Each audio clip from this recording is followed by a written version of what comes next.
दोस्तों, मैं हूं आरती और आप सबके सामने फिर से हाजिर हूं एक नए टॉपिक को लेकर के। तो संस्कृति आईएएस के चैनल पर आप सभी का हार्दिक स्वागत है। आज हम जो डिस्कस करने वाले हैं टॉपिक वो पंचायती राज संस्थाओं या पंचायती राज वाला जो एरिया होता है उससे संबंधित होने वाला है। तो ग्रामीण इलाकों में जो लोग रहते हैं, कृषि करते, किसानी करते हैं या जो भी चीज़ें करते हैं, खेतों में ज़्यादातर काम करते रहते हैं, तो वहाँ पे लोगों को जो है समय से मौसम की जानकारी हो पाए ताकि अपनी खेती जो सब्जी उगा रहे हैं, फसल उगा रहे हैं, उसको जो अच्छे तरीके से देख रेख कर पाएँ, अच्छा उत्पादन कर पाएँ। उसके लिए जो सरकार ने जो है एक मुहिम स्टार्ट की है, उसको यहाँ पे हम पढ़ने वाले हैं। तो देखो हेडलाइन क्या लिखी है, पंचायत स्तर पर होगा मौसम का पूर्वानुमान। तो पंचायती राज्य के स्तर पर जैसे अभी हम क्या देखते थे कि भाई फला फला जिले में, फला फला डिस्ट्रिक्ट में या फला फला राज्य में जो ऐसा मौसम रहने वाला है, तो वहाँ पे जो है पंचायत के आधार पर जो है अनुमान नहीं होता था। पंचायत का मतलब है कि एरिया होगा 3-4 किलोमीटर का, या 1 से 1 किलोमीटर, 2 से 2 किलोमीटर, ऐसा कुछ एरिया हो सकता है। लेकिन ज़्यादातर इसके पहले पूर्वानुमान होते थे 15 से 15 किलोमीटर, 20 से 20 किलोमीटर। तो उस एरिया को या उस दायरे को घटा करके, जैसे होता है ना गूगल मैप का इस्तेमाल करते हो, तो एक्यूरेसी उसकी कितनी होती है कि भाई 1 किलोमीटर तक का एरिया जो है ठीक से दिखा रहा है, या उसके बाद का बहुत ज़्यादा जूम करेंगे, बहुत ज़्यादा नज़दीकी एरिया देखने की कोशिश करेंगे तो वहाँ पे जो है लोकेशन आपको गलत दिखाता या फिर सही रास्ता नहीं दिखा पाता। तो कोशिश करते हैं ना, जैसे कि जो गूगल मैप है वो आपको एक्यूरेसी इतनी दिखाए कि भाई 100 मीटर तक का भी डिस्टेंस अगर हम चाहते हैं कि किस गली से कैसे जाना है तो गूगल मैप हमें वो दिखाए, लेकिन कई बार वो चीज़ें इतनी एक्यूरेट नहीं दिखा पाता। तो यहाँ पे भी वही प्रयास किया जा रहा है कि ग्राम पंचायत के स्तर पर हम मौसम का पूर्वानुमान करेंगे। ठीक है, उसके पहले मैं आपको बता दूं दिवाली का ऑफर आने वाला है। तो हमारे यहाँ पर जो है यूपीएससी और स्टेट पीएससी के बहुत सारे कोर्सेज अवेलेबल हैं, जो कोर्सेज के साथ साथ टेस्ट सीरीज भी अवेलेबल है। अगर आप यूपीएससी का कोई बैच परचेज करना चाहते हैं जो कि फाउंडेशन कोर्स है, तो 1,20,000 उसकी एमआरपी, लेकिन 50% छूट के साथ आपको 60,000 में मिल जाएगा।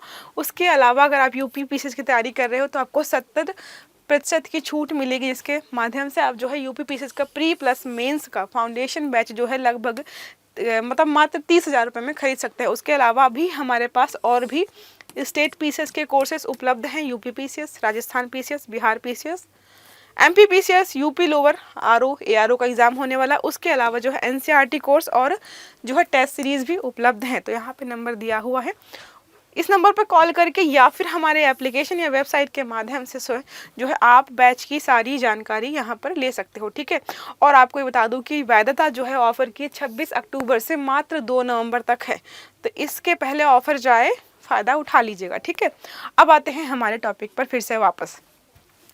तो हम बात कर रहे थे कि जो है ग्राम पंचायत के स्तर पर मौसम के पूर्वानुमान की यहाँ पे बात हो रही। तो चर्चा के विषय क्या क्या है यहाँ पर इस न्यूज़ में, उसको हम देख लेते हैं। तो हाल ही में ग्राम पंचायत स्तरीय मौसम पूर्वानुमान पहल,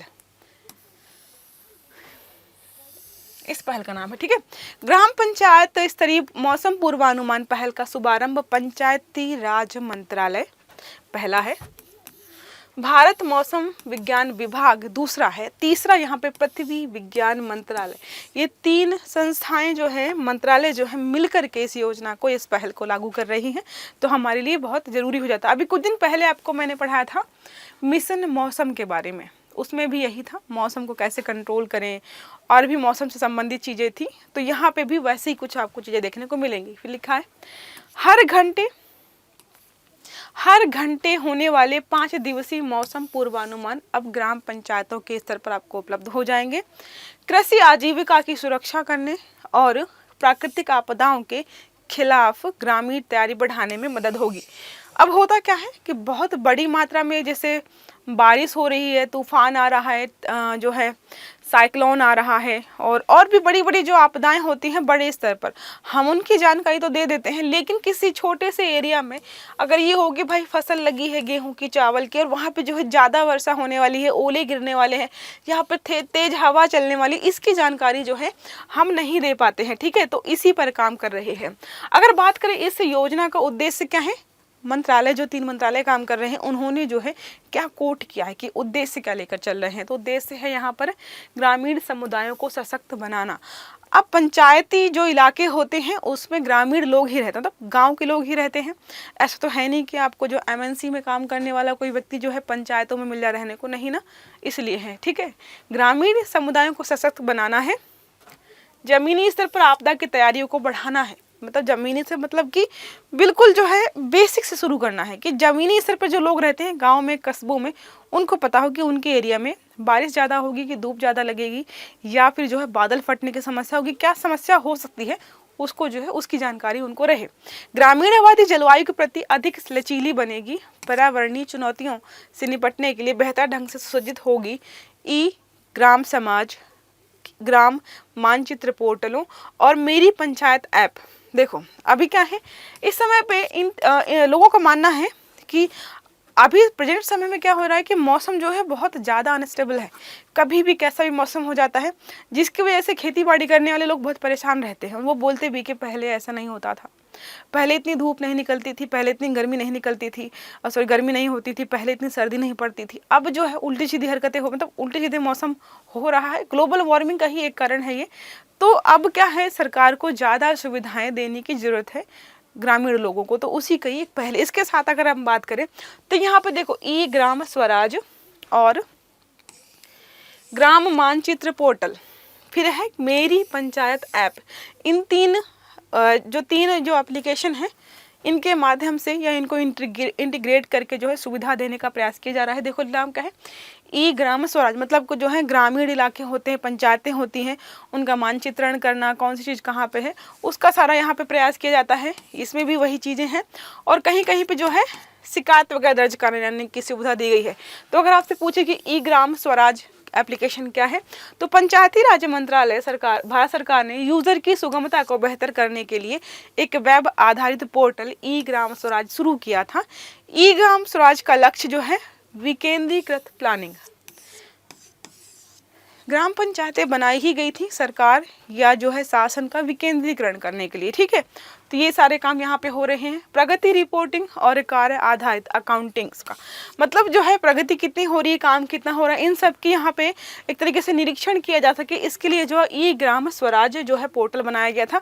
अगर हम बात करें ग्राम मानचित्र पोर्टल, नाम से पता चल रहा है मानचित्र होंगे यहाँ पर, होता है ना कि जैसे आपने पढ़ा होगा कि अब जो है डिजिटलीकरण हो रहा है पंचायतों का, पंचायतों में जो जैसे मानचित्रण जो भी एरिया है, अभी क्या होता है आपको खतौनी, खसरा खतौनी जो है कोर्ट में जमा करना पड़ता है, क्योंकि एरिया किसका कितना है, कहाँ पर है, ये ऑनलाइन उपलब्ध नहीं था। अब जो है क्या किया जा रहा है, ग्रामीण इलाकों में कौन सा किसका खेत कहाँ पर है, ये सारी जानकारी जो है ऑनलाइन उपलब्ध कराने का प्रयास किया जा रहा है। तो उसी का एक तरीके से स्वरूप समझ सकते हो। लॉन्च किया गया था पंचायती राज मंत्रालय द्वारा 2023 दिसंबर में। प्राथमिक उद्देश्य था ग्राम पंचायत स्तर पर स्थानीय नियोजन को बढ़ाना, ठीक है। अगर लक्ष्य की बात करें तो ग्राम पंचायतों को सशक्त बनाना और स्थानिक नियोजन में क्रांतिकारी बदलाव लाना, ठीक है। तो ग्रामीण स्तर पे जो भी चीज़ें हो रही हैं, जो काम हो रहे हैं और अच्छे तरीके से हों। बाकी हमारा जो मेरी ग्राम पंचायत या मेरी पंचायत ऐप है, वो शिकायत दर्ज करने के लिए ही है। कि पहले क्या होता था, आपने जो है आप यहाँ रहते हो, ठीक है, आपको शिकायत दर्ज करनी है, आपको यहाँ जाना पड़ रहा है, लेकिन इस एप्लीकेशन के माध्यम से आप यहीं रहते हुए जो है एप्लीकेशन से शिकायत दर्ज कर सकते हो और अपना एरिया भी बता सकते हो, ठीक है। फोटो, वीडियो, साक्ष्य वगैरह आप वहाँ पे दे सकते हो। अगर यहाँ पे बात करें कि जो पूर्वानुमान दिए जाएंगे इन एप्लीकेशंस के माध्यम से, तो लोगों को क्या लाभ होने वाला है, तो यही जो आपको बताया मैंने, बुवाई करनी है। जैसे होता है ना कि एक मौसम होता है कि चलो मौसम आ गया, अब हम बुवाई कर सकते हैं, लेकिन सटीक जानकारी नहीं होती तो हम सही से काम नहीं कर पाते, किसान जो है सही से काम नहीं कर पाते हैं। बुआई, सिंचाई, कटाई आदि गतिविधियों को बेहतर योजना बनाने में मदद मिलेगी। कई बार होता है कि कटाई करने के लिए फसल मतलब रेडी हो गई थी, अब क्या है कटाई टाइम से नहीं हो पाई, अचानक से बारिश होगी, ओले पड़ गए, तो फसल को जो है अगर वो 2 दिन पहले काट लेता तो उसका नुकसान नहीं होता, लेकिन जानकारी पूरी ना होने की वजह से उस किसान की सारी फसल खराब हो जाती है। कई बार ऐसा होता है, तो ऐसी समस्याएं ना हो, इन समस्याओं का समाधान एक तरीके से इसके माध्यम से निकाला गया है, ठीक है। यहाँ पे और भी चीज़ें हैं, क्यों महत्वपूर्ण है।